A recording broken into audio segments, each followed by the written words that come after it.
on vit le système orwellien. Dans Orwell, les gens se rendent même plus compte qu'ils sont dans un totalitarisme. C'est ça la force du totalitarisme moderne, c'est que la personne ne se rend plus compte qu'elle est dans un totalitarisme. La civilisation occidentale fait trop confiance au droit. Trop confiance au droit. On pense qu'avec le droit, on peut régler tous les problèmes parce qu'on règle le problème des institutions. Mais le problème du droit, c'est que tu ne règles pas le problème de l'homme. C'est ça le truc. Tu règles le problème des institutions, mais si dans les institutions, tu as des individus qui ne sont pas des êtres humains, au sens propre du terme, parce qu'ils ne respectent pas les principes de la nature humaine, tu aboutis à un totalitarisme masqué, mais beaucoup plus dangereux qu'un totalitarisme démasqué. Et toute cette façade juridique qu'on appelle la démocratie, bientôt tout ça, c'est une façade qui va bientôt s'effondrer complètement. Et on verra la réalité de nos propres yeux. Tout peut arriver à n'importe quel moment et beaucoup plus rapidement qu'on ne le pense.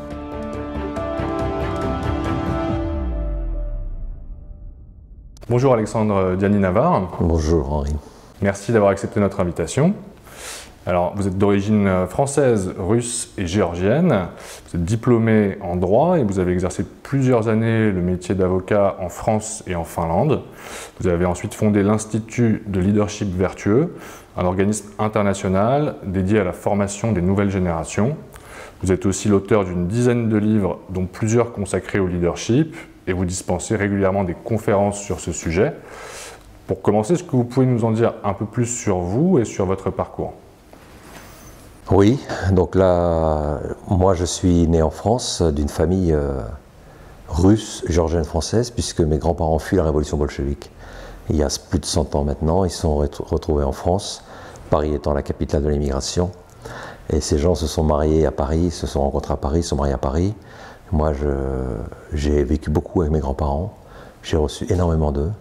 Je suis vraiment reconnaissant à la Providence d'avoir pu les connaître. Et je me rends compte à quel point mes grands-parents, français, russes et géorgiens, continuent de vivre en moi. J'ai reçu une culture vraiment extraordinaire parce que très large. L'Orient, l'Occident, l'orthodoxie, le catholicisme. Et j'ai eu des grands-parents superbes. Et j'en suis vraiment reconnaissant. Et des parents, bien sûr, tout à fait exceptionnels. Et j'en parle toujours d'ailleurs dans mes conférences parce que le sujet du leadership que l'on va aborder aujourd'hui est un sujet qui concerne beaucoup les vertus, le caractère et d'où est-ce que tout cela vient et l'influence des parents, l'influence de l'éducation, tout ça est très important là-dessus. Donc j'ai travaillé comme avocat à Paris, à Strasbourg pendant plusieurs années. Ensuite, à l'âge de 27 ans, je suis parti en Finlande et j'ai vécu en Finlande 18 ans. Et ces 15 dernières années, je les ai vécues à Moscou. Donc je suis retourné au pays de mes grands-parents, c'était un rêve de jeunesse. Pour moi, c'est très important de retourner là, à la source de cette inspiration que j'avais reçue lorsque j'étais jeune.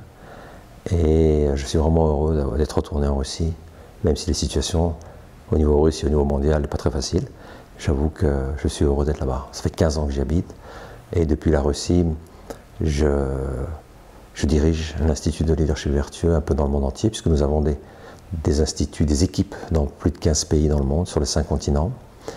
Donc moi j'étais avocat au départ, et puis en Finlande, j'ai abandonné mon métier d'avocat pour me dédier fondamentalement à ce que je fais maintenant, l'enseignement de leadership vertueux, parce que je me suis rendu compte que c'est bien le droit, les gens ont vraiment besoin de juristes, mais ils ont beaucoup plus encore besoin aujourd'hui de gens qui leur donnent des orientations, qui donnent un sens à leur existence et qui leur permettent de vivre d'une manière excellente au service des autres.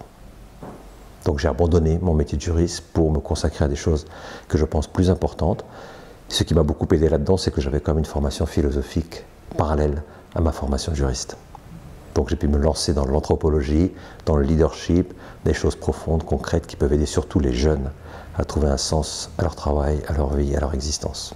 On reviendra évidemment sur ce sujet du leadership et ce qu'il peut nous apporter. Dans un entretien que vous avez accordé récemment, dans le cadre de votre passage à Paris, vous avez expliqué que nous traversions des temps particulièrement difficiles, que notre civilisation était confrontée à un bouleversement anthropologique. Alors, en quoi sommes-nous face à un bouleversement anthropologique selon vous et quels sont les principaux défis que nous sommes appelés à relever aujourd'hui ? Le principal problème est un problème d'anthropologie, c'est-à-dire qu'on ne sait plus ce qu'est l'homme. On ne sait plus du tout. Il y a une négation totale du concept de la nature. La nature n'existe plus. La nature humaine n'existe plus. Les principes de la nature humaine n'existent plus. L'homme, la femme, ça n'existe plus. La seule chose qui existe, ce sont des sujets pensants. C'est la guerre de chacun contre tous et de chacun contre chacun. C'est ça que j'observe partout. Il n'y a plus que moi, le ego. Moi, en tant que sujet pensant, je nie le fait que je suis un être humain, je nie que les autres sont des êtres humains, je me réengendre moi-même en ce que je veux chaque jour. Donc ce qui compte, c'est ce que moi je sens que je suis, ce que moi je veux être. Je n'accepte pas l'idée que j'ai été créé, je n'accepte pas l'idée que la nature m'a donné des principes. Vous voyez, le mot nature, natura, en latin, veut dire né avec. La plupart de l'idéologie moderne, elle dit tu n'es pas né avec, tu es né, tu n'es pas né. Tu te réengendres, tu es un Dieu pour toi-même. Tu comprends, il y a un aspect diabolique, effectivement, dans l'idéologie.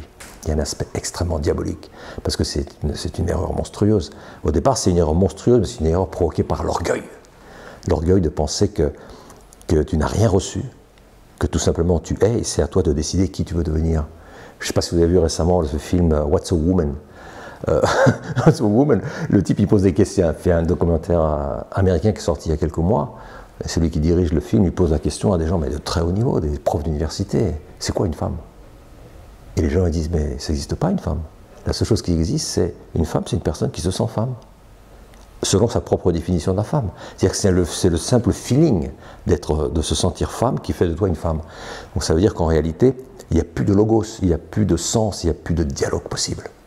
Tu vois, les choses sont seulement pour moi. Voilà. Parce que c'est moi qui les produis par ma pensée, par ma conscience. Tout est le produit de ta réalité. On a l'impression que Descartes, qui nous a poussés jusque-là, finalement, il ne se rendait pas compte, bien sûr, de son cogito ergo sum. Il mettait avec ce cogito ergo sum, qu'est-ce qu'il fait? Il met l'être en dépendance de la pensée. Donc la pensée produit l'être. Et quand on disait ça au départ, on disait, bon, c'est une erreur, c'est pas beau, mais dans la vie pratique aujourd'hui, on voit qu'on en est vraiment arrivé là. C'est-à-dire que la pensée produit l'être, et donc c'est le subjectivisme, individualisme total, à tous les niveaux. Il n'y a plus de possibilité de dialogue. Et donc c'est une crise terrible, parce qu'on ne peut plus dialoguer les uns les autres, et donc ça va être la guerre. Ça va être la guerre du moi contre l'autre moi. Qui gagne, c'est le plus fort. Ça va être la guerre du plus fort, et le plus fort va gagner. Et ça veut dire quoi être le plus fort? Ça, c'est un autre sujet. Mais c'est une crise anthropologique qui a bien sûr des bases philosophiques, mais qui se manifeste dans le fait qu'il n'y a plus de nature humaine. On ne croit plus en la nature humaine. Ça n'existe plus la nature. Tu es né, on dit que tu es totalement libre de faire ce que tu veux avec toi-même, de te réengendrer, tu es un Dieu pour toi-même. C'est une erreur monstrueuse, les gens s'en rendent bien compte, mais pourtant c'est l'idéologie qui nous domine, c'est celle-là. Aujourd'hui, on le voit à tous les niveaux. Moi. Il n'y a plus que moi, et c'est moi qui décide de ce qu'est moi. Et ça produit une civilisation de personnes, évidemment, dont le sens de la vie, finalement, c'est la consommation. C'est la consommation, c'est le rejet de toute transcendance, puisque si je dis « je pense, donc je suis », donc ma pensée est le fruit de toute chose, tout ce qui existe sur Terre n'est qu'un produit de cette pensée, et donc il n'y a plus de place, bien sûr, pour des valeurs transcendantes, que ce soit pour le beau, pour le vrai, pour le bien, pour Dieu. Il n'y a plus de place pour tout ça. C'est moi qui produis tout ça. C'est ma conscience, ma pensée qui produit ces choses-là, et je n'ai rien à découvrir. Ma vie n'a pas... L'aspect contemplatif de l'existence disparaît complètement. La vie devient seulement pure action, pure communication, mais il n'y a plus de contemplation, tu ne reçois plus rien, puisque c'est toi qui produis, c'est toi qui es le producteur de ces choses. Tu vois, le producteur, subjectif bien évidemment, mais tu deviens un Dieu pour toi-même, et donc il n'y a plus de place pour la transcendance, il reste de la place pour la consommation et pour l'amusement. La consommation et l'amusement, je ne vois pas ce qui reste d'autre. Et la manipulation, bien évidemment, parce que la manipulation fait aussi partie de l'amusement. Manipule les autres, puisque les autres, tu les considères aussi comme des sujets pensants, c'est-à-dire qu'ils n'ont plus de dignité, il n'y a plus de principe de la nature humaine, ce sont aussi des sujets pensants, tu es en guerre contre tout le monde. Et donc, toi, ce que tu veux, c'est affirmer ton ego, et les autres peuvent être des dangers publics pour toi. Donc, la manipulation des autres rentre parfaitement dans le cadre de cette vision subjectiviste de l'existence. Donc le leadership vertueux, il vient pour expliquer aux gens, non, il y a une nature. Il y a une nature, il faut la respecter, il faut l'aimer, il faut la connaître. Et c'est la seule manière de rétablir, je dirais, l'équilibre dans la société, c'est de revenir à la nature des choses. Et Solzhenitsyn en parlait beaucoup. Il parlait toujours, il faut dépasser l'idéologie par la nature. Il faut revenir à la nature des choses. Alors vous évoquez Solzhenitsyn, justement sur le site de l'Institut du leadership vertueux, on trouve plusieurs figures historiques à même de nous inspirer en ces temps difficiles, parmi lesquelles donc l'écrivain et dissident soviétique Alexandre Solzhenitsyn. Dans son célèbre discours « Le déclin du courage » qu'il a prononcé à Harvard en 1978, il soulignait que le monde avait atteint une étape décisive dans son histoire, qui allait requérir de nous un embrasement spirituel. Et il expliquait aussi que nous avions perdu finalement l'idée d'une entité supérieure qui autrefois réfrénait nos passions et notre irresponsabilité, et que nous devions désormais revoir à la hausse l'échelle de nos valeurs humaines et nous élever au-dessus du courant matérialiste qui emprisonne le monde. Qu'est-ce que ce célèbre discours vous inspire? Est-ce qu'il est encore d'actualité pour vous? Puisque notre société finalement est toujours en quête de sens et de transcendance. Bien sûr, Alexandre Solzhenitsyn a prononcé peut-être 6 ou 7 discours qui sont très importants à connaître. Il n'y a pas seulement le fameux discours de Harvard. Il a prononcé 6 ou 7 qui sont d'ailleurs qui viennent compléter le discours de Harvard et qui sont encore plus profonds, plus spirituels, je dirais, d'une certaine manière. Le discours de Harvard, il est fondamentalement focalisé sur cette idée que le droit n'est pas une fin en soi. C'est-à-dire que il faut vivre d'éthique au sens propre du terme et pas seulement de droit. Et que la civilisation occidentale fait trop confiance au droit. Trop confiance au droit. On pense qu'avec le droit, on peut régler tous les problèmes parce qu'on règle le problème des institutions. Mais le problème du droit, c'est que tu ne règles pas le problème de l'homme. C'est ça le truc. Tu règles le problème des institutions, mais si dans les institutions, tu as des individus qui ne sont pas des êtres humains, au sens propre du terme, parce qu'ils ne respectent pas les principes de la nature humaine, tu aboutis à un totalitarisme masqué, mais beaucoup plus dangereux qu'un totalitarisme démasqué.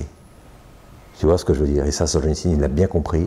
La force de Solzhenitsyn, c'est lorsqu'il a été expulsé de l'Union soviétique, c'est d'avoir compris que c'est pas parce que je suis expulsé du communisme et de l'Union soviétique que je vais dire aux Occidentaux que vous êtes une merveille. Il y a des gens qui sont sortis de l'Union soviétique, qui, quand ils sont arrivés en Occident, ils étaient là pour dire vous êtes beau, vous êtes l'avenir, vous êtes l'avenir du monde. Solzhenitsyn, déjà à cette époque, dans les années 70, il a capté le problème. Et c'est ça qui fait la grandeur de la personne. Je dirais, c'est son intuition, mais son intuition, elle est liée à sa vie spirituelle, à son expérience personnelle, à sa souffrance.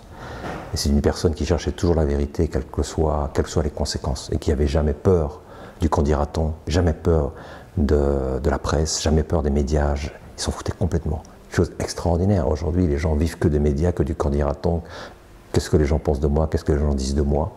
Solzhenitsyn est une personne totalement libre. Et c'est ça qui fait la grandeur de la personne.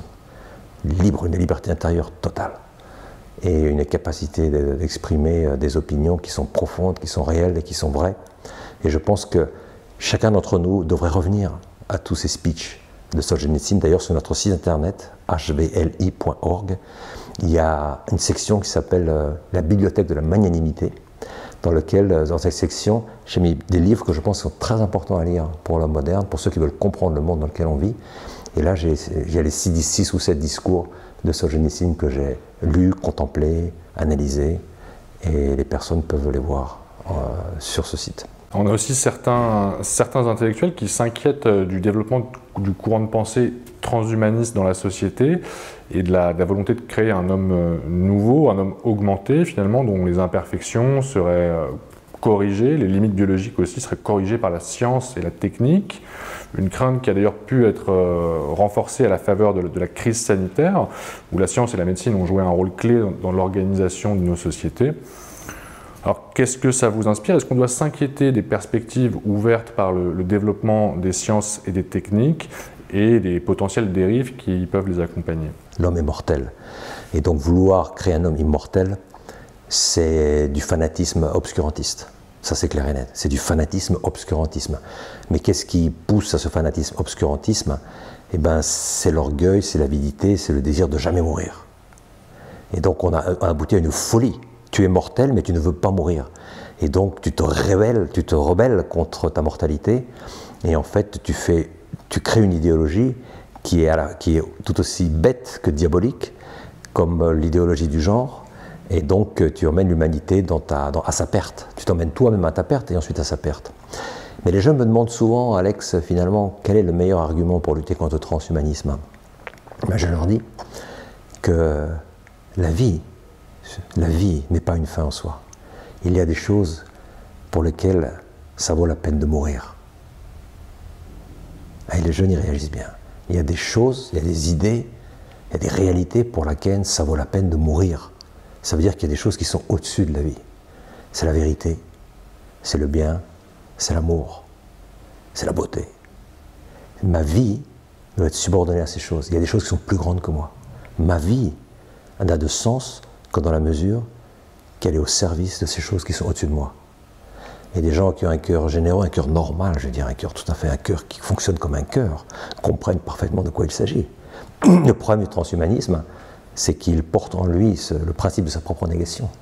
C'est qu'il dit que la vie humaine est finalement l'objectif final. Ma vie à moi est l'objectif final. Alors qu'en réalité, l'objectif final de notre existence, de l'existence de chacun d'entre vous, de chacun d'entre nous n'est pas la vie, c'est le bonheur éternel. C'est la jouissance éternelle de Dieu qui nous a créés, notre Créateur. Et donc là, tu vois que même des gens qui n'étaient pas chrétiens, qui n'étaient pas inclus dans le judéo-christianisme, je parle de certains anciens Grecs, l'ont parfaitement capté. Il y a des choses qui sont au-dessus de la vie humaine et qui valent la peine que l'on meure pour elles. Et donc le transhumanisme est une aberration pour le cœur de l'homme. C'est une aberration pour le cœur de l'homme. C'est une réduction incroyable du cœur humain. C'est faire du cœur humain une chose. C'est l'anéantir en fait, parce que le cœur humain, lui, il aspire à ce bonheur absolu et éternel. Et il sait parfaitement que ce n'est pas dans les réalités matérielles que je vais obtenir ce bonheur absolu et éternel. Et si je le cherche dans cette réalité matérielle, je ne me connais pas moi-même et je m'autodétruis. Et je m'autodétruis beaucoup plus rapidement que si je dis ça d'une autre manière. Le système du leadership vertueux que vous avez développé repose notamment sur la science de la vertu développée par les Grecs anciens. Vous avez aussi beaucoup étudié les ouvrages de penseurs, notamment chrétiens, comme saint Thomas d'Aquin, pour parfaire votre système. Alors pourquoi est-ce qu'il est important de puiser dans les enseignements du passé, finalement, en quoi peuvent-ils nous éclairer et nous aider peut-être à surmonter les défis auxquels nous sommes confrontés aujourd'hui? Les enseignements des anciens Grecs sont très importants justement parce que ce ne sont pas des personnes qui participent de la civilisation judéo-chrétienne. Donc ils ne connaissent pas la Bible, ils n'ont pas de contact avec le peuple juif. C'est un peuple, le peuple grec, c'est un peuple de contemplatifs qui analyse la nature, qui analyse l'homme et la femme en action et qui découvre qu'il y a des principes fondamentaux de la nature humaine. La nature, dont on a parlé tout à l'heure. Et ça c'est très important pour le dialogue avec le monde moderne. Parce que les gens d'aujourd'hui, ils disent la civilisation judéo-chrétienne, ça c'est un échec total, on n'a plus besoin, ça sert à rien. Et on veut plus de révélation, on croit plus en Dieu, etc. Bien, tu leur dis oui, mais il y a quand même des personnes qui sont en dehors de ces civilisations, qui, sur la base de la pure contemplation, ont analysé l'être humain et en ont tiré des conclusions. Et on a vécu de ces conclusions pendant au moins 2000 ans. Et ce sont les anciens Grecs. Ils ont une vision de la nature humaine. Et donc, c'est très important, et je le vois beaucoup avec mes étudiants certains de mes étudiants qui sont plutôt a-religieux ou anti-religieux ou anti-chrétiens, ils ont souvent cette idée d'ailleurs que, je me souviens récemment, j'ai donné un séminaire dans une grosse entreprise ici à Paris, et à la fin il y a un homme d'une trentaine d'années qui vient vers moi et qui me dit « Alexandre, finalement, l'idée de nature, c'est pas quelque chose de judéo-chrétien, extraordinaire. C'est les anciens Grecs qui n'ont rien à voir avec la civilisation judéo-chrétienne, qui ont compris le concept de nature. Et bien des gens aujourd'hui, tu vois, ils sont tellement manipulés qu'ils pensent que finalement, tous ces concepts qui sont des concepts de vérité objective, ils pensent qu'ils sont liés au christianisme.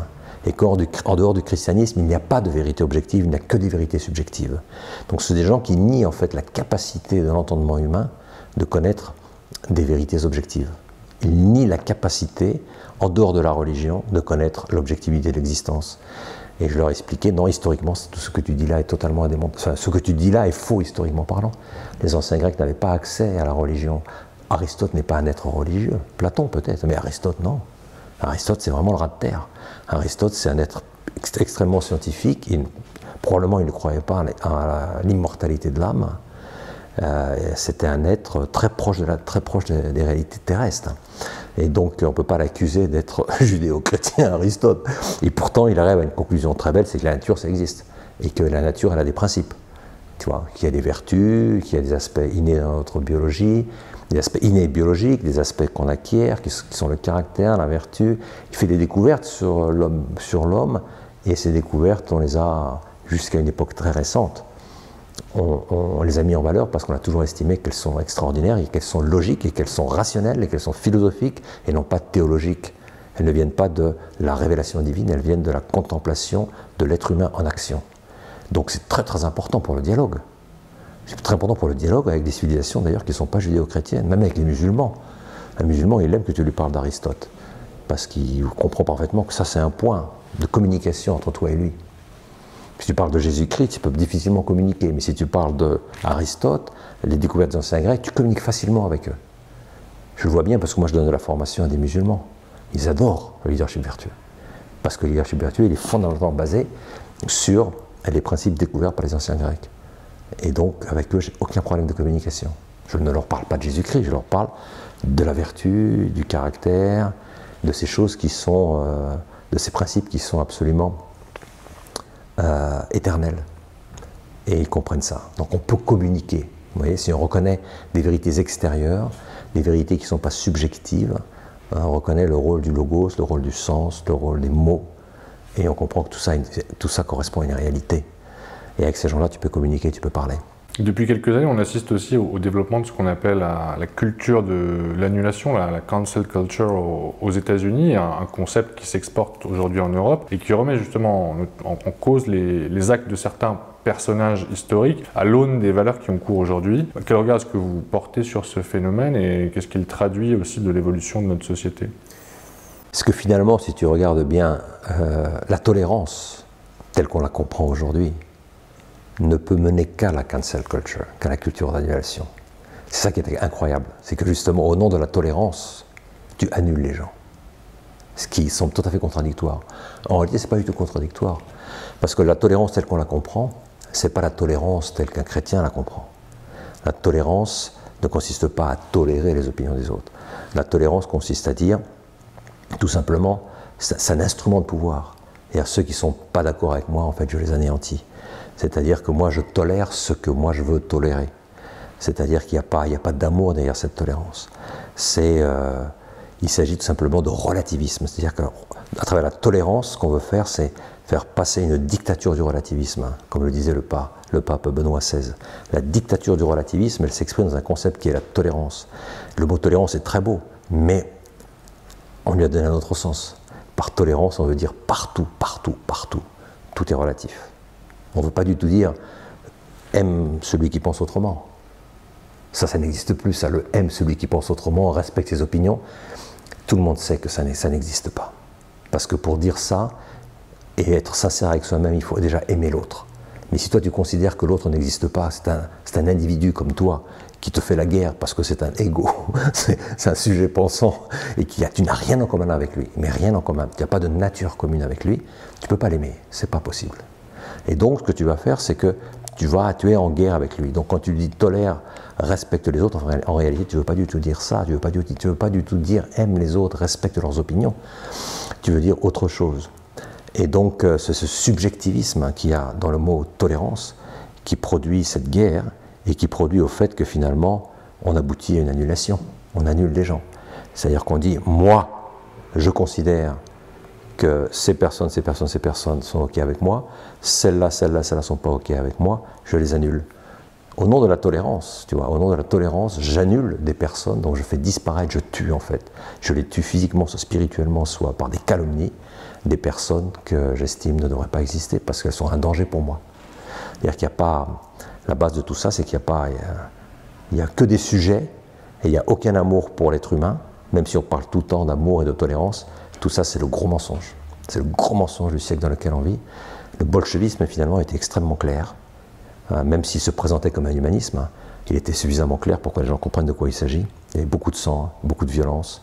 Il y avait un gros mensonge, que le mensonge, bien sûr, du bolchevisme, qu'on avance tous vers les Lumières, etc. Mais dans le monde moderne, le problème, c'est que les gens n'ont plus aucun point de référence. Ils n'ont absolument plus aucun point de référence. C'est la confusion la plus absolue dans l'idéologie libérale. On emploie des mots qui signifient exactement l'inverse. Et bien des gens ne s'en rendent même plus compte. Je pense qu'à l'époque soviétique, par exemple, quand on disait la paix au monde, mir miru en russe, c'est la paix au monde, je pense que beaucoup de gens se rendaient compte que tout ça, en fait, c'est un mensonge. Mais aujourd'hui, là, quand tu parles avec les gens dans la rue, etc., tu te rends compte que on vit le système orwellien. Dans Orwell, les gens se rendent même plus compte qu'ils sont dans un totalitarisme. C'est ça la force du totalitarisme moderne, c'est que la personne ne se rend plus compte qu'elle est dans un totalitarisme. Voilà, jusqu'au jour où elle finit en prison, etc. Et là, elle se rend compte qu'il se passe des choses qu'elle n'avait pas imaginées. Mais c'est cette confusion extraordinaire qui fait que les personnes aujourd'hui sont complètement perdues et qui pousse effectivement à cette pratique de l'annulation des personnes. On peut annuler n'importe qui, n'importe quand, par des médias, on voit toujours des gens qui sont annulés. Moi j'ai des amis qui ont été annulés. J'ai des amis qui ont un petit peu d'aura, qui pouvaient parler, qui pouvaient dire des choses, et certaines personnes ont pris peur et les ont annulés. Voilà, et même si tu gagnes ton procès ensuite, personne n'en parle. Tu es totalement sur la touche, tu finis. C'est très facile aujourd'hui d'annuler des gens. Très très facile. Tu dis une chose, ah attention, il ne respecte pas sa femme, alors qu'il n'y a aucune preuve que tu ne respectes pas ta femme. Et tu parles ça dans les médias, les émotions, et en fin de compte, t'es fini, t'es mort. Il y a différentes manières de tuer l'individu. Et on sait très bien comment le faire, et les gens le font sans aucun... Enfin, sans retenue. Sans retenue. Voilà. Et justement, vous parlez de l'émotion, est-ce que on n'est pas aussi, justement, ces phénomènes que vous décrivez ne reposent pas aussi beaucoup sur une forme de dictature de l'émotion? Oui, parce qu'on a parlé un petit peu de Descartes. Lui, Descartes, avec son rationalisme, avec son cogito ergo sum, avec son subjectivisme finalement, enfin, faire du sujet le moteur de la pensée, ce qui se passe, le moteur de l'univers, ce qui se passe, c'est que plus personne finalement ne croit en l'objectivité. Et donc, quand il n'y a plus de dialogue, il n'y a plus d'objectivité, il n'y a plus de logos, qu'est-ce qui reste? Il me reste mes émotions. Voilà, l'intelligence pratique, c'est fini, ça n'existe plus, elle est morte. Parce que tout est subjectif, il n'y a plus de nature, c'est moi qui engendre la vérité, donc il n'y a aucune possibilité de dialogue, il n'y a rien d'objectif, il n'y a plus que du subjectivisme. Alors qu'est-ce qu'il peut y avoir en moi, dans mon sujet, qui me fait transcender, personnellement, au sens un peu bas du mot transcender? Ben, ce sont mes émotions. Voilà, donc au lieu de chercher au niveau de l'intelligence comment penser, en réalité, ce qu'on cherche à faire, tout simplement, c'est sentir. C'est le rousseauisme. Là, Descartes est mort, il reste Rousseau, et Rousseau il est en pleine action aujourd'hui. C'est le rousseauisme, c'est le sentimentalisme à la Rousseau, c'est-à-dire que moi, ce qui importe, c'est je sens donc je suis. C'est plus je pense donc je suis, c'est je sens donc je suis. Et donc il faut sentir. Et donc il faut des émotions. Et les gens ont toujours eu des émotions, ils en auront toujours. Le grand problème, c'est que les émotions, le cœur, lorsqu'il n'est plus en contact avec l'intelligence pratique et avec la volonté, ce cœur, ça devient quelque chose de très malsain. Le cœur doit constamment vivre en harmonie avec l'intelligence et la volonté. Si tu le sépares, comme l'a fait Rousseau, de l'intelligence et de la volonté, c'est plus un cœur. C'est plus un cœur, c'est même plus des sentiments. C'est ce qu'on appelle de la sensiblerie. Vous voyez, la dictature de la sensiblerie. C'est ce qu'on voit aujourd'hui toujours, la sensiblerie. Tu dois constamment faire attention à la sensiblerie si tu veux parler, donner un message. Tu dois faire attention comment la sensiblerie va se manifester derrière tout ça, comment les gens vont percevoir tout ça au niveau des sens. Aujourd'hui, tu ne t'inquiètes plus du tout comment les gens perçoivent au niveau du dialogue, au niveau de l'intelligence. Tu es préoccupé au niveau sensuel, comment est-ce que je suis perçu. Tu vois, parce que tu sais qu'il reste que ça. Chez bien les individus, c'est la seule chose qui compte, c'est comment je perçois tout ça. Pas par mon intelligence, mais par mon émotivité, par ma sensiblerie, par mes sens. Donc, effectivement, Nietzsche disait toujours qu'il y a deux catégories de personnes. Il y a le dernier homme et il y a le surhomme. Le surhomme, c'est celui qui dit « je veux dépasser l'homme, je veux l'idéologie, je veux être un dieu pour moi-même ». Tout ce qui est issu du christianisme doit être complètement anéanti. Ce qui doit rester seulement, c'est moi, qu'est-ce que je veux faire de moi-même, me réengendrer, tu vois. Donc Nietzsche, c'est vraiment le fondateur du volontarisme moderne, de l'idéologie moderne, le LGBT, tout ça, c'est complètement nietzschéen. Et puis tu as à côté tous ce que Nietzsche appelle les derniers hommes, qui sont mous, qui vivent d'émotions, et qui sont qu'on peut manipuler de manière extrêmement facile. Donc il reste deux catégories. Les gens qui vivent de sensiblerie, et je n'exclus pas de ça nos hommes politiques. Je pense que la plupart des hommes politiques aujourd'hui, président de la République, etc., de bien des pays, ce sont des sensibles. Ce sont des gens de la sensibilité, des gens, je dirais, non pas de la sensibilité, mais de la sensiblerie. Ils vivent comme Rousseau. Et derrière le mur, ceux qui dirigent ces marionnettes, ben, ce sont plutôt des Nietzschéens volontaristes. C'est les gens de l'idéologie. Eux, ils manipulent les émotions de ces personnes, les émotions du peuple. Et finalement, il n'y a plus de ratio, il n'y a plus de Descartes, il ne reste plus que Nietzsche et les sentimentalistes rousseauistes. C'est impressionnant à voir. Tu vois, en fait, tu peux interpréter le monde moderne d'une manière anthropologique. Le cœur, l'intelligence, la volonté. L'intelligence propulsée, il n'y en a plus, ça n'existe plus, il n'y a plus de ratio, il n'y a plus de logos, plus de dialogue, plus de vérité objective. Il reste l'essence, la sensiblerie, l'émotivité, et des personnes qui veulent du pouvoir, la soif de pouvoir, pour pouvoir eux-mêmes s'amuser, ou diriger le monde, et faire avec des êtres humains ce qu'eux ont envie de faire. Donc en fait, qui cherchent leurs propres intérêts, la réalisation de leurs propres intérêts sur Terre. Et voilà, et tu as tout un monde comme ça, et il est important que les gens ouvrent les yeux pour qu'ils se rendent compte, moi finalement, si je veux quand même survivre, il serait temps que je revienne au logos, à la vérité, à cette vérité objective, parce que sinon je vais être soit dans l'un, soit dans l'autre, soit le volontariste nietzschéen, l'idéologue, soit le sentimentaliste manipulé par le monde, par ces idéologues.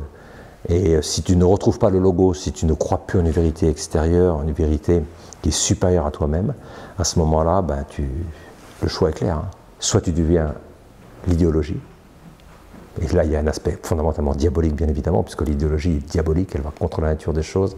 Surtout l'idéologie moderne, elle a pour objectif, effectivement, de donner du pouvoir à certaines personnes qui sont extrêmement orgueilleuses. Et soit le sentimentalisme, qui n'aboutit à rien, qui est simplement de vivre de sensiblerie. Et voilà un peu la situation du monde actuel. Hein. Moi, j'ai une vision anthropologique du monde. Parce que l'anthropologie m'a toujours intéressé. J'ai cherché à comprendre ce qu'est un être humain, parce que le leadership vertueux est orienté vers le développement de l'être humain, de la personne humaine. Donc l'anthropologie est vraiment à la base et la substance de ma science. Mais après, je me suis rendu compte qu'on peut tout à fait interpréter aussi la philosophie et le monde moderne d'un point de vue anthropologique. Tu vois, les gens du cœur, les gens de la volonté, les gens du sentiment, et puis tous ces philosophes merveilleux qui ont vécu le cœur, l'intelligence, le sentiment en même temps. Tu vois, il y a les gens du cœur qui ont détruit l'intelligence et détruit la volonté. Il y a des gens du cœur qui ont détruit les gens du cœur qui ont détruit l'intelligence et la volonté, des gens de l'intelligence qui ont détruit le cœur et la volonté, et des gens de la volonté qui ont détruit le cœur et l'intelligence. C'est ce que je veux dire. Donc il faut découvrir ces philosophes qui ont vécu ces trois choses en même temps, le cœur, l'intelligence et la volonté. Et moi, dans le monde moderne, si tu me dis quels sont ces philosophes qui, pour moi, ont vécu, n'ont pas vécu cet équilibre, c'est évidemment Descartes, Rousseau et Nietzsche. Et quels sont ceux qui, pour moi, ont bien vécu cet équilibre cœur, intelligence, raison? Moi, je te dirais Pascal, je dirais Kierkegaard, je dirais Dostoïevski, et aussi le très grand Vladimir Soloviev, qui est très peu connu en Occident, mais qui, à mon avis, est celui qui a eu le dernier mot sur le monde moderne. Il est mort en 1900. C'est celui qui a écrit ce fameux extraordinaire récit qui s'appelle Le récit de l'Antéchrist, en l'an 1900. Et il est mort un mois plus tard. Une personne qu'il faut étudier, c'était vraiment les livres de chevet de Benoît XVI et Jean-Paul II. C'était vraiment le court récit de l'Antéchrist de Vladimir Soloviev. Il faut le lire. Ce livre commence par « On est au début du XXIe siècle, c'est l'époque des États-Unis d'Europe ». Ça commence comme ça. Alors, quand ça commence comme ça, tu regardes un peu de plus près de quoi il s'agit. Et lui, il voit ce qui se passe actuellement, il l'a prévu, il l'a vu, il l'a écrit, il l'a décrit, il l'a dépeint en l'année 1900, l'année de sa mort, et ce livre est d'une actualité absolument incroyable. Il faut relire. Ça, c'est le livre qu'il faut relire toujours et le relire parce que tout est clair. Il parle exactement, c'est presque un prophète, comme étaient les prophètes de l'Ancien Testament. Vladimir Soloviev. Je vous conseille à tous les Français de relire ce gars. En plus, il a vécu en France pas mal de temps, il a publié beaucoup d'ouvrages en France, il parlait français couramment, parce qu'en Russie à l'époque on ne pouvait pas publier ce qu'il écrivait, parce que c'était pas orthodoxe au sens propre du terme. Et donc on ne pouvait pas publier en Russie, donc il se publiait ici en France. Plusieurs de ses ouvrages sont écrits en français avant d'être traduits en russe.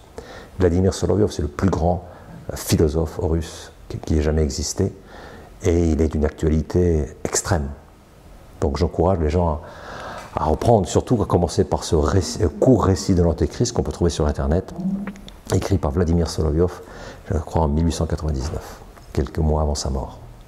Dans le cadre de vos ouvrages et de vos conférences, vous évoquez évidemment beaucoup le leadership et vous expliquez que le leadership n'est pas une question de tempérament, ni de technique, de rang ou de hiérarchie, mais qu'il s'agit au contraire d'une question de caractère, d'une disposition de l'être. Et vous ajoutez que le leadership est un idéal de vie placé tout entier sous le signe de la grandeur et de l'épanouissement de la personnalité humaine. Alors, est-ce que vous pouvez nous expliquer quelle est l'essence du leadership pour vous et en quoi peut-il justement favoriser l'épanouissement individuel et collectif? Le leadership, dès le départ, tel que je l'ai conçu, pour moi n'est pas une position. Ça n'existe pas une position de leadership. C'est pour ça qu'aujourd'hui, quand on parle de nos leaders, en fait, on veut dire autre chose. On veut dire notre président, notre boss. Voilà, on parle de gens qui ont du pouvoir, mais on dit nos leaders. Alors qu'en réalité, pour la majorité des gens, ce ne sont pas des leaders. Pour eux, le leadership est une activité morale. Le leadership ne dépend absolument pas de ta position dans la société. Quand les gens me demandent, Alex, qui est le plus grand leader de ta vie, ils attendent que je leur réponde De Gaulle, Churchill, Gandhi, je ne sais pas quoi. Et je leur réponds ma mère. Et ma mère n'a jamais eu de carte de visite, elle n'a jamais eu de position sociale. Tu vois, donc c'est très important que les gens se rendent compte que le leadership dont on parle est un leadership qui concerne tout le monde. Tout le monde est appelé au leadership parce que le leadership, c'est quoi finalement? Le leadership consiste à grandir en faisant grandir les autres. C'est ça ce que fait un leader. Le manager, lui, son rôle, c'est de faire avancer les choses, fixer ses objectifs, réaliser ses objectifs. C'est pour ça qu'il reçoit un bon salaire, souvent les managers, parce qu'ils savent comment on fait avancer les choses. Le leader, lui, il développe les personnes, il fait grandir les personnes, et il grandit lui-même en les faisant grandir. Donc le leadership, c'est vraiment une activité morale. C'est une activité qui suppose une vision de la grandeur et un désir de servir l'autre. Et ça, ce sont deux vertus. Ce sont les vertus de magnanimité et d'humilité. La magnanimité, c'est le rêve de grandeur et l'effort pour transformer ce rêve en mission, en réalité concrète. Donc le magnanime, c'est une personne qui est à la fois un philosophe et un homme d'action. C'est pas facile à mettre ces deux choses en même temps, parce qu'on a tous, par tempérament biologique, une tendance, soit à la contemplation, soit à l'action. Alors le magnanime, c'est une personne qui a les deux. Il est à la fois contemplatif et à la fois acteur. Lui, il n'est pas là seulement pour réfléchir, il réfléchit profondément, il aime contempler, mais il transforme constamment son rêve en mission, immédiatement. Quand il a un rêve, tout de suite, il voit les applications concrètes et qu'est-ce qu'il faut faire maintenant pour le réaliser. Tu vois, ça c'est la magnanimité. La magnanimité, c'est pas le rêve. Tu as des gens qui rêvent uniquement pour rêver, pour jouir du rêve. Ils se réfugient dans le rêve. C'est la fuite dans le rêve, tu vois. Le magnanime, c'est pas un gars qui fuit dans le rêve. C'est un gars qui rêve et qui, immédiatement, la seconde même où il rêve, il voit déjà les conséquences pratiques de ce rêve, il est déjà en train de les mettre en pratique. Donc la magnanimité est une vertu extraordinaire, c'est la mégalopsychia des anciens Grecs, mégalo, grand, psyché, âme, la grandeur d'âme. Que Cicéron, en 44 avant Jésus-Christ, quand il a vu ce mot mégalopsychia, il a dit il faut trouver un mot latin pour ça, parce que c'est un désastre que nous les latins, on n'est pas de mots. Et il a produit le mot magnanimitas, qui a donné le mot français magnanimité. Ça fait longtemps ça, hein, c'est 44 ans avant Jésus-Christ, 2044 ans qu'on vit de ce concept de magnanimitas, donc de magnanimité.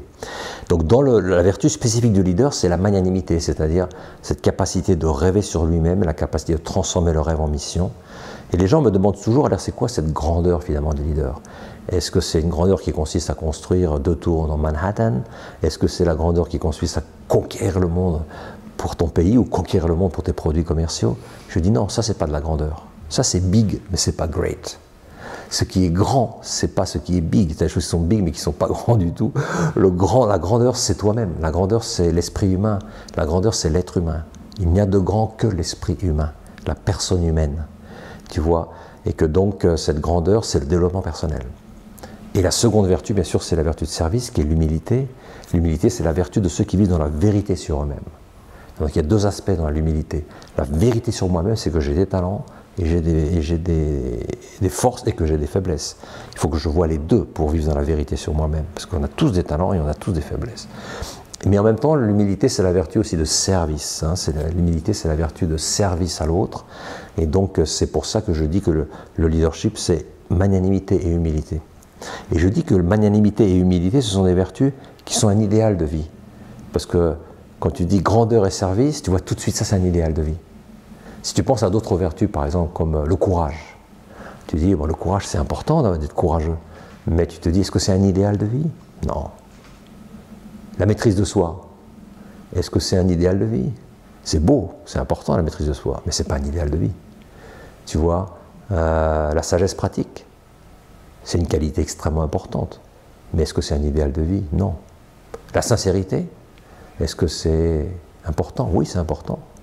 Mais est-ce que c'est un idéal de vie? Être sincère? Non. Par contre, grandeur, service, c'est un idéal de vie. Tu vois, c'est un idéal de vie dans lequel tu te réalises dans ta totalité. Tu vois, tu cherches l'excellence, et c'est un idéal de vie naturel. Les gens naturellement tendent vers cette excellence humaine, ceux qui reconnaissent bien sûr les principes de la nature humaine, et puis tu tends vers le service de l'autre parce que tu sens ce désir d'aimer les autres et de les aider à se développer, et tu sens que ton cœur te demande ça. Donc au fond du cœur, il y a l'aspiration toujours à la grandeur et au service dans le fond d'un être humain. S'il n'est pas, bien sûr, si cette personne n'est pas déstabilisée psychiquement, psychologiquement ou spirituellement. Le cœur aspire toujours à ça. Donc c'est un idéal de vie, c'est pour ça que parler de leadership, c'est parler de choses qui sont très attrayantes pour tout le monde. Très attrayantes aussi bien pour les jeunes que pour les moins jeunes. Et puis vous me posez la question aussi du problème du tempérament. Je parle beaucoup des tempéraments, pourquoi? Parce que il faut être réaliste. La vertu, c'est quelque chose, c'est un habitus qu'on développe par l'exercice de notre liberté à base de répétition d'actes nobles. Tu vois, je suis fainéant, et bien tous les jours je travaille un petit peu, 5 minutes, 10 minutes, 15 minutes, et bien au bout d'un an, je ne suis plus fainéant, je deviens laborieux. Et j'éprouve du plaisir à travailler. Et je travaille avec facilité.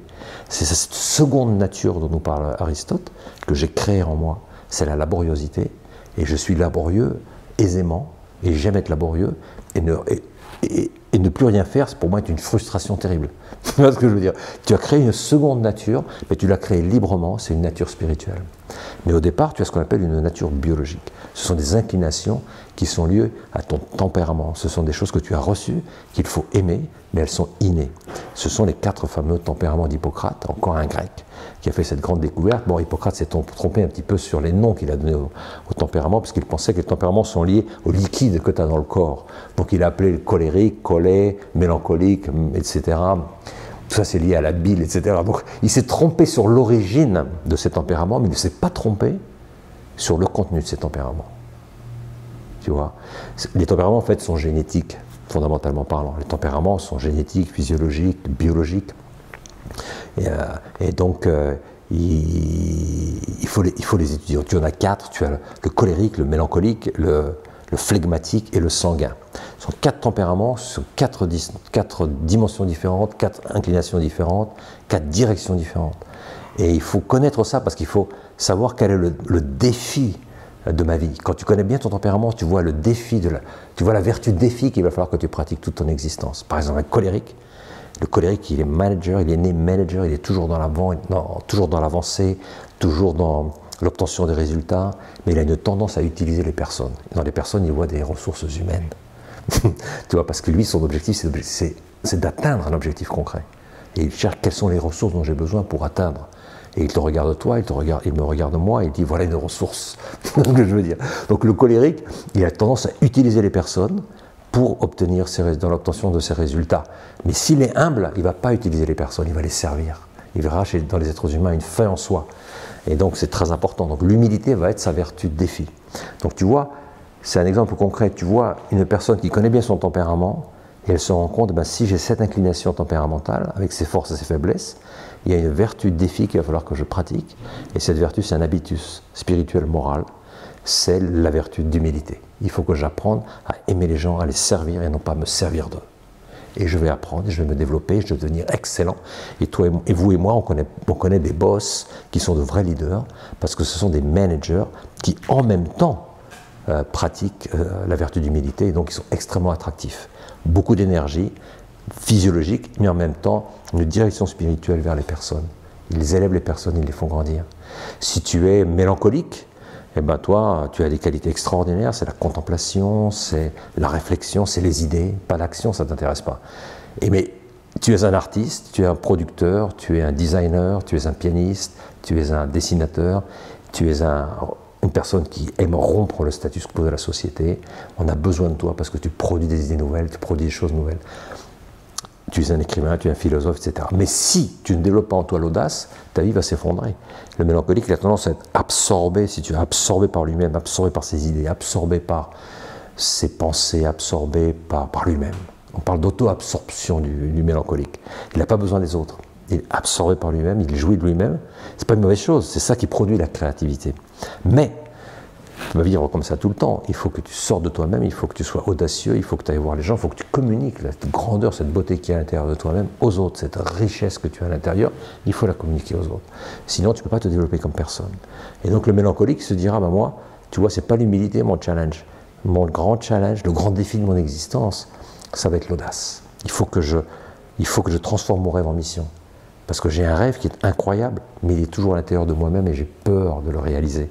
Donc le mélancolique, il a besoin d'audace. Et s'il est audacieux, il devient extraordinaire. Tu vois, Martin Luther King, par exemple, était un mélancolique audacieux. Mais c'est un grand mélancolique. Voilà, donc tu vois, pour être plus court aussi sur le flegmatique, il a besoin de magnanimité. Il est très rationnel, il est très scientifique dans son approche de la réalité, il est très paisible, il aime la paix, il n'aime pas la confrontation. On a besoin de ces personnes. Mais il a une tendance à avoir peur du rêve, le flegmatique, parce que le rêve est justement pas scientifique, il n'est pas rationnel. Et donc il faut lui apprendre à développer la vertu de magnanimité, la vertu de grandeur, pour qu'il commence à rêver sur lui-même, à rêver sur les autres, et à passer à l'action. Et puis tu as les sanguins qui sont des gens de la communication, qui vivent dans le présent toujours, des gens qui aiment aimer les autres, qui aiment qu'on les aime, qui font des blagues tout le temps, qui sont toujours souriants, qui vivent, je dirais, de leur relation avec les autres. Et ces personnes sont extraordinaires, on en a vraiment besoin. Mais ils ont une difficulté, c'est que comme ils vivent constamment dans le présent et que pour eux il n'y a pas d'avenir ni de passé, eh ben, ils ne sont pas persévérants naturellement. Ils vont avoir besoin de développer la vertu d'endurance, de persévérance, de patience, de loyauté, toutes ces vertus qui sont liées au temps. Donc tous les sanguins ont besoin de ça. Donc la question est très importante parce qu'effectivement, pour développer les vertus, vous voyez, il faut d'abord comprendre quelle va être cette vertu défi pour mon existence jusqu'à la fin de mes jours. Et toute ma vie, je dois développer cette vertu, je dois la rendre plus forte pour trouver un équilibre dans mon existence et devenir une personne heureuse et efficace. Donc les tempéraments sont très importants et le caractère est très important, mais il faut faire la différence, c'est pas la même chose. Une chose est innée, biologique, on doit l'aimer et on ne peut pas la changer, et une autre chose, c'est ce que, dans l'exercice de la liberté, on peut développer et on doit développer, cette seconde nature qui fait de nous des êtres libres. Les Grecs disaient toujours que le caractère, ça veut dire un sceau. Le caractère en grec, en ancien grec, ça veut dire un sceau. C'est un sceau qui est imprimé sur le tempérament pour que le tempérament cesse de dominer la personnalité. Plus tu as de caractère, plus tu es libre. Parce que tu as une seconde réaction face au stimuli extérieur qui est beaucoup plus élevée.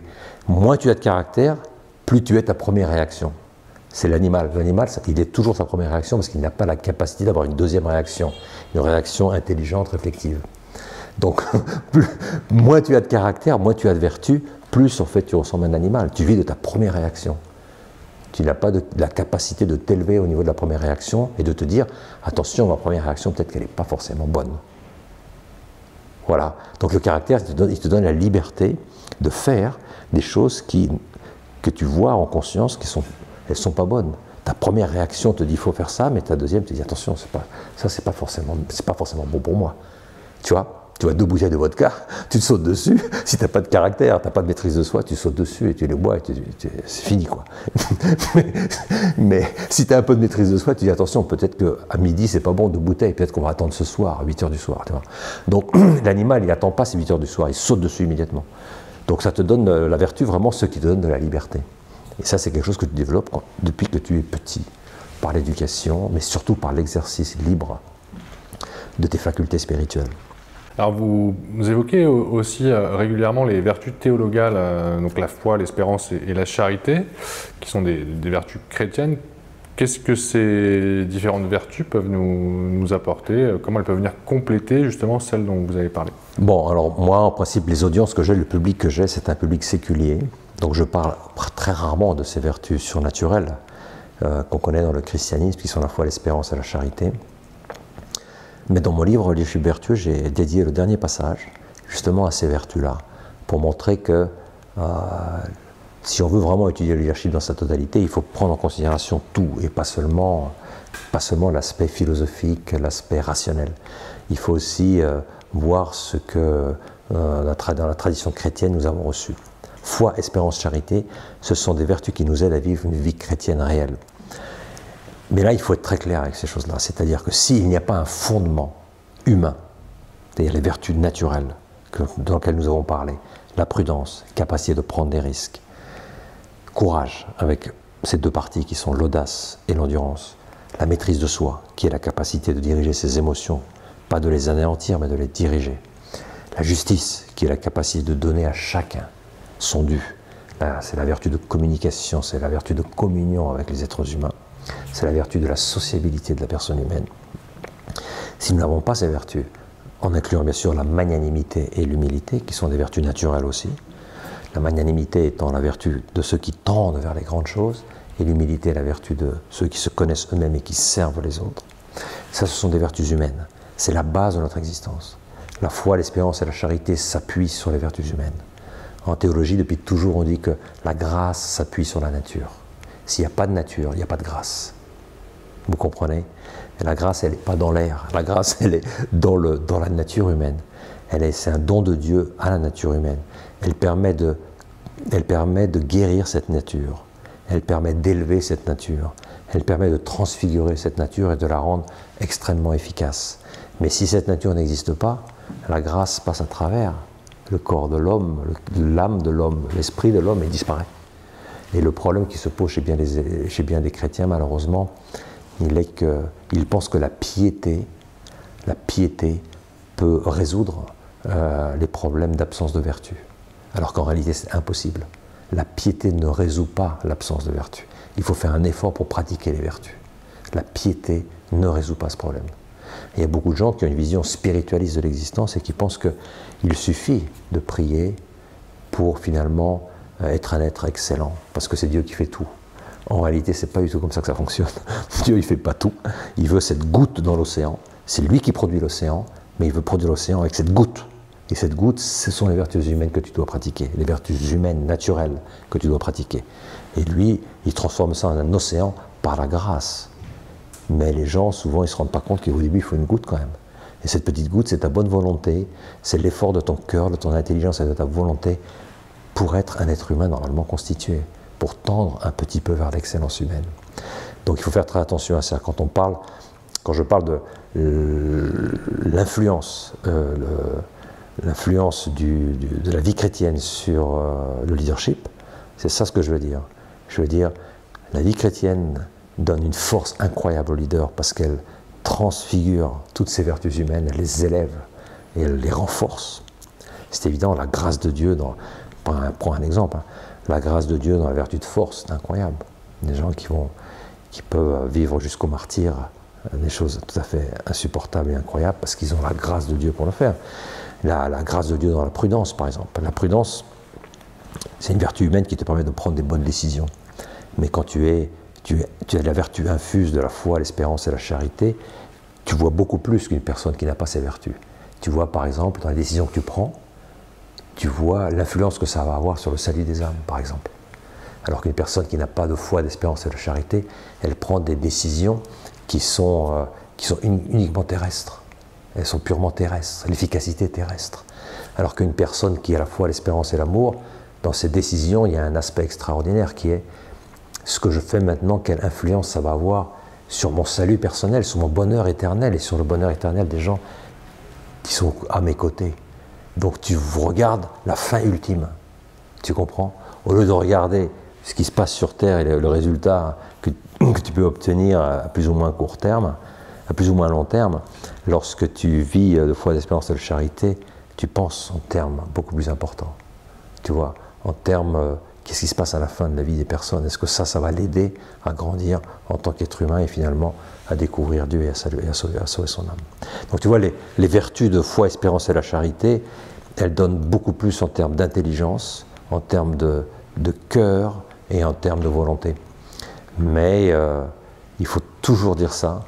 Il ne faut pas tomber non plus dans le spiritualisme. Il faut vraiment développer les vertus humaines, sinon la grâce de Dieu ne peut pas agir. Ça, c'est un principe de philosophie, de théologie traditionnelle dans l'Église chrétienne, c'est que la grâce s'appuie sur la nature. S'il n'y a pas de nature, c'est-à-dire s'il n'y a pas de vertus naturelles, vertus humaines, la grâce de Dieu ne peut pas fonctionner.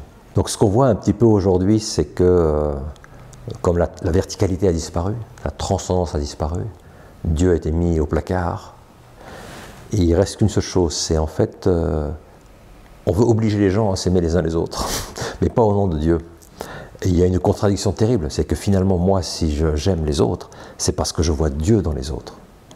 Mais aimer l'autre pour l'autre, ça ne m'intéresse pas. Pourquoi est-ce que je dois t'aimer? Dostoïevski disait il y a 250 ans, il y avait une phrase superbe qui dit « On ne peut pas remplacer l'amour de Dieu par l'amour de l'humanité, parce que la première question qui lui vient à l'esprit, c'est « Pourquoi est-ce que je dois aimer l'humanité? Mais pourquoi est-ce que je dois vous aimer? Pourquoi est-ce qu'on doit s'aimer les uns les autres ?» Et l'on voit que le monde moderne, sa réponse c'est que non, on ne doit pas s'aimer les uns les autres. Mais il faut le dire qu'on doit s'aimer les uns les autres, parce que c'est une manière de s'auto-affirmer, mais qu'en réalité, au fond de notre cœur, on n'y croit pas. On n'y croit pas du tout. On vit dans un monde de guerre où tout le monde s'entretue, au niveau psychologique, au niveau humain et au niveau physique aussi.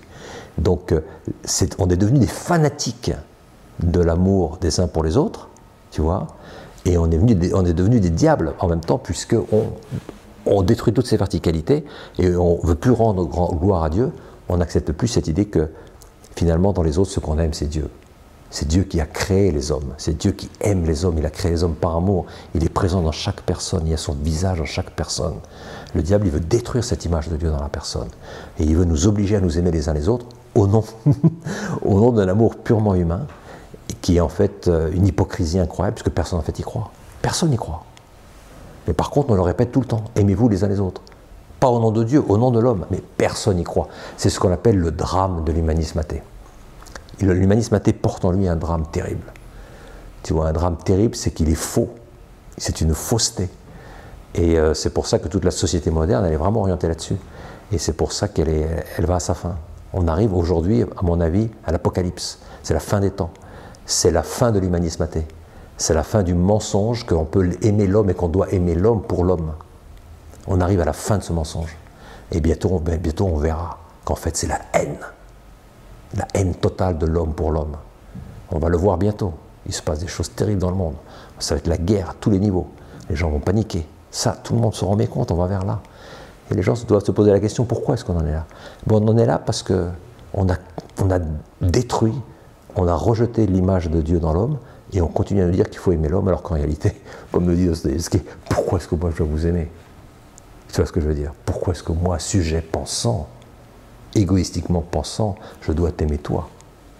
C'est pas possible que je t'aime, puisque toi, tu n'es qu'un produit. Tout n'est qu'un produit de ma propre conscience. Donc ce relativisme idéologique ne peut produire que la guerre, que la haine de l'autre, et on se part d'une espèce d'humanisme immanent qui en réalité n'existe pas. Donc c'est un gros mensonge. C'est un très très gros mensonge. Je pense qu'il y a des gens qui s'en rendent compte, mais d'autres qui ne s'en rendent pas compte.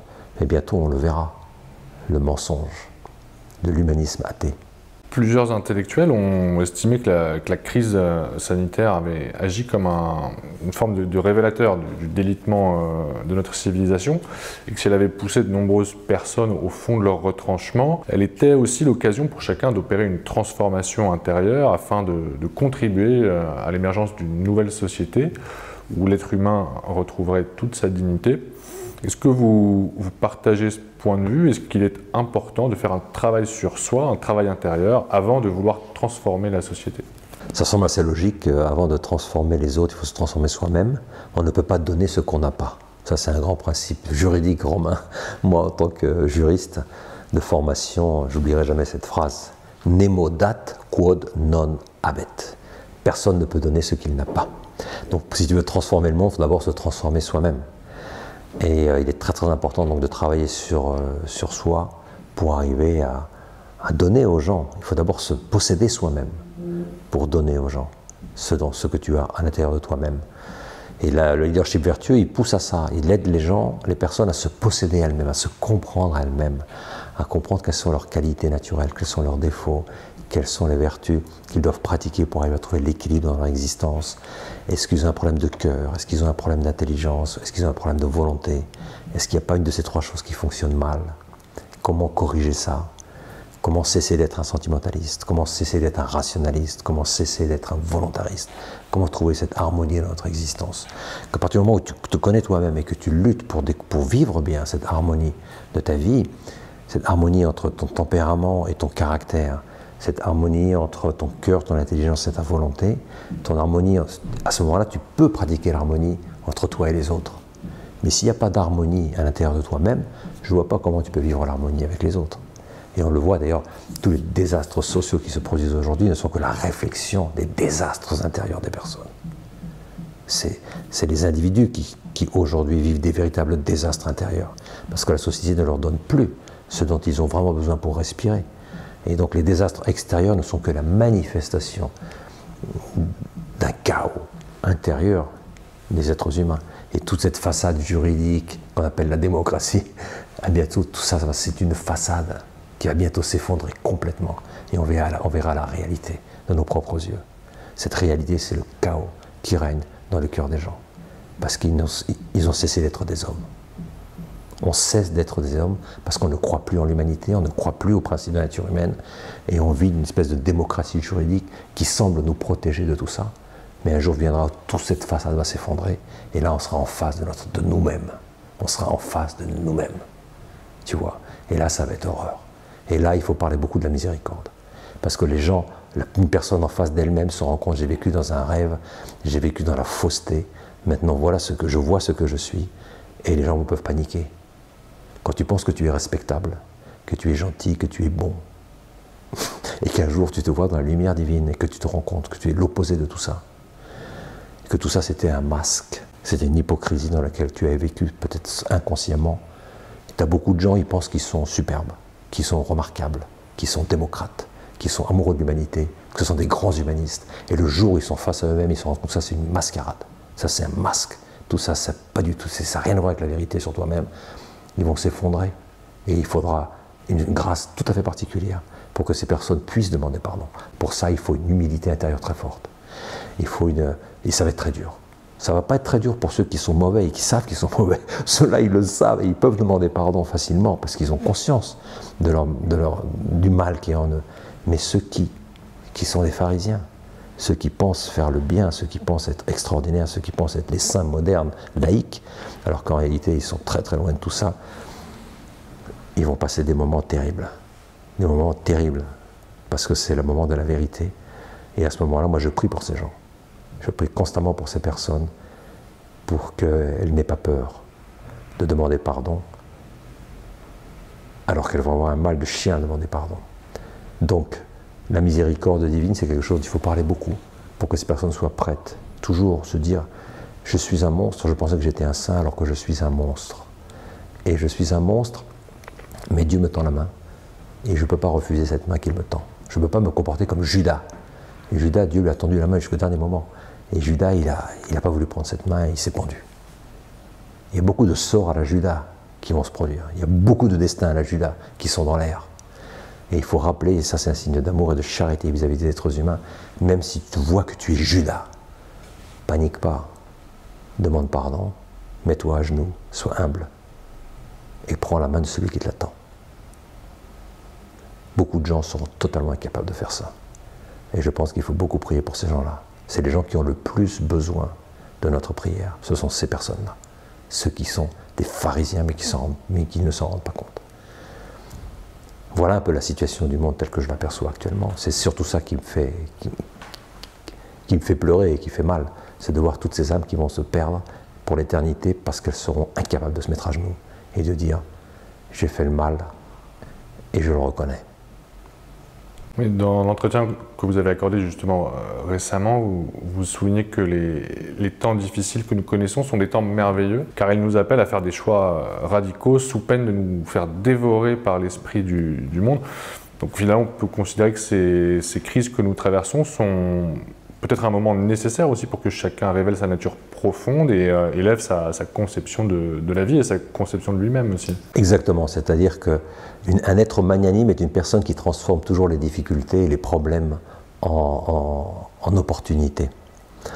Et donc j'appelle toutes ces personnes qui sentent autour d'elles le temps de l'épreuve, c'est-à-dire qui voient c'est difficile, on a eu le Covid maintenant, on a la guerre maintenant, peut-être on a la crise économique, peut-être un nouveau Covid, une catastrophe mondiale, tout peut arriver à n'importe quel moment et beaucoup plus rapidement qu'on ne le pense.